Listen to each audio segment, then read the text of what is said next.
অনুভৱটো ভাল মই জানো এইটো আগৰ পৰাই জানো প্ৰিপেয়াৰ হৈ আছিল অকল ৰিজাল্টটোহে দিয়াৰ বাকী আছিল মই আগৰ পৰাই মানে কনফিডেণ্ট আছিলোঁ আৰু নেক্সটটো কেতিয়া শপত গ্ৰহণ কৰে কৰিব লাগিব মানে কি লৈ পেলাই আপুনি মানে পাব্লিকক আপুনি কি আপুনি কাক কিবা দিব ক্ৰেডিট দিব আপুনি যে জিকিলে পাব্লিকত মই এইটো মই পাহৰিছোঁ দেই মই আজি মানে যিমানবিলাক আমাৰ 3 নম্বৰ কোকৰাঝাৰ সমষ্টিৰ যিমানবিলাক আমাৰ ৰাইজ আছে মোক ইমান ছাপোৰ্ট কৰাৰ কাৰণে আজি মই ইয়াৰ পৰা বহুত বহুত ধন্যবাদ ইহঁতক জনাইছোঁ যে ইহঁতে মোক ইমান ধুনীয়াকৈ আঁকোৱালি লৈছে আৰু কাম কৰিবৰ কাৰণে আগবঢ়াই দিছে আৰু ইহঁতৰ এক্সপেক্টেশ্যনত মই সদায় থিয় হৈ থাকিব মই চেষ্টা কৰিম মন্ত্ৰীসভাত হয় আমাৰ মহিলা সমাজে আশা কৰিছে যিহেতু আমাৰ পাৰ্টিৰ পৰা এজনীয়ে মহিলা গতিকে কাম কৰিব লাগিব সেইকাৰণে তেখেতসকলে বিচাৰিছে যদি মন্ত্ৰী হয় বেছি কাম কৰিব পাৰিম MLA হ'লে অলপ কম কাম কৰিব পাৰিম কাৰণ সুবিধাটো মন্ত্ৰীত বেছি আছে সেইটো কাৰণে চবৰে যদি আমাৰ পাৰ্টিয়ে দিয়ে চান্স এটা দিয়ে মই নিশ্চয় এইটো কাম কৰিম সেইটো মই আগতেই কৈছোঁ মই মহিলাৰ কাৰণে কাম কৰিম আৰু যুৱ সমাজৰ কাৰণে কাম কৰিম বাকী আমাৰ DPFৰ যিবিলাক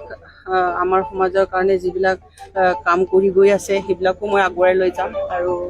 পাৰিলে মই যদি মন্ত্ৰীটো পাওঁ তেনেহ'লে গোটেই অসমটো চাবৰ ইচ্ছা আছে অনুভৱটো ভাল মই জানো এইটো আগৰ পৰাই জানো প্ৰিপেয়াৰ হৈ আছিলোঁ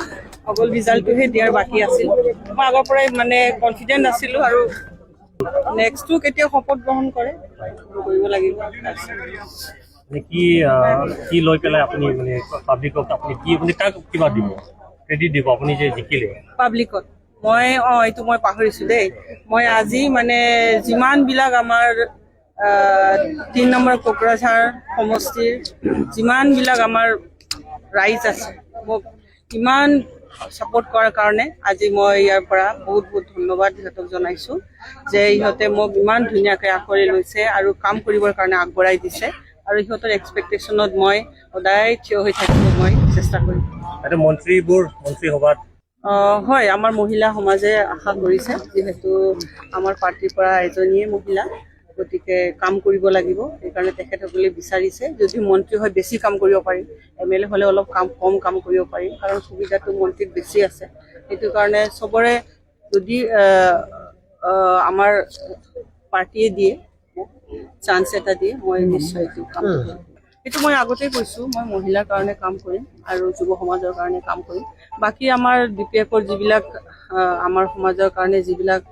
কাম কৰি গৈ আছে সেইবিলাকো মই আগুৱাই লৈ যাম আৰু পাৰিলে মই যদি মন্ত্ৰীটো পাওঁ তেনেহ'লে গোটেই অসম